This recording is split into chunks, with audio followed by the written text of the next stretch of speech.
Safe shades. A deep dive into hair dye effects on your skin. While hair dyeing is a popular cosmetic choice, the chemical formulations used to open up the cuticle and deposit the pigment inside can have adverse reactions on the skin and the scalp. The primary culprit found in most severe skin reactions is paraphenylenediamine, also known as PPD, a powerful chemical sensitizer found heavily in dark pigmented permanent hair dyes. Other notable irritants include ammonia, resorcinol, hydrogen peroxide, and naphtha. Allergic contact dermatitis.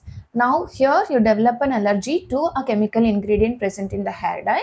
This can manifest up to 3 days after hair dye exposure.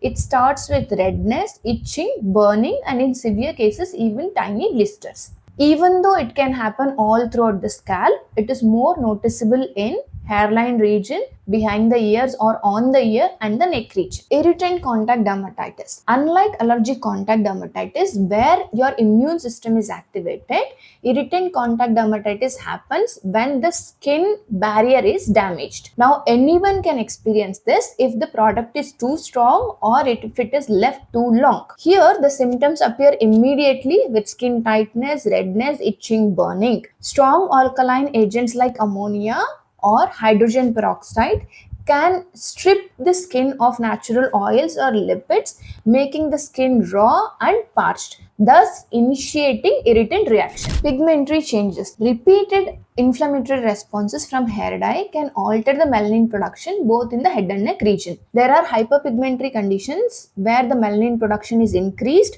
resulting in patchy dark brown pigmentation in the face and neck region, which is often very difficult to treat, known as lichen planus pigmentosus or pigmented contact dermatitis. Also, we can see stubborn white patches on the skin or at the area of contact of hair dye, known as leukoderma. Contact hives or urticaria. And a person who is already allergy prone or has dust allergy, even hair dyes can trigger hives all throughout the body, not only at the local area of application. A note on black henna. Natural henna is safe, but a commercially available black henna is heavily laced with illegal concentrations of PPD to make it long lasting and dark. So this is similar to a hair dye application. Other side effects associated with hair dyes include hair loss, reproductive toxicity, triggering autoimmune tendencies, thyroid hormone disruption. Hair dyes can get absorbed by the bloodstream, resulting in airway allergies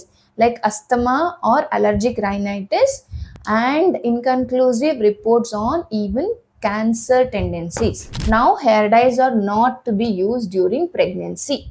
Now, how to protect your skin and the scalp. Always do a patch test, even though it's a brand that you have been using from a long time. Patch test is wherein you use a hair dye mix behind your ear or on your inner elbow at least 48 hours before the hair dye application and look for redness, itching or bumps. If it is positive, don't apply the hair dye. All products, irrespective if it's been used before, should be patch tested. Second, try to protect your very sensitive areas like the hairline, ears and the neck with a layer of a moisturizer or a Vaseline before you apply hair dye. Third, use protective measures like wearing gloves and mask when you use a hair dye.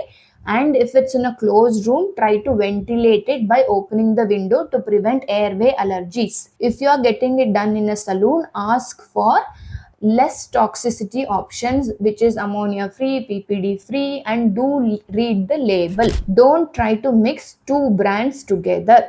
Don't leave it for too long. As much as possible, use the hair dyes less frequently. Don't do hair dye on the eyebrows. Look for safer natural alternatives like henna and always embrace your natural hair color. The best way to prevent all this is go no hair dye option or a pure natural henna.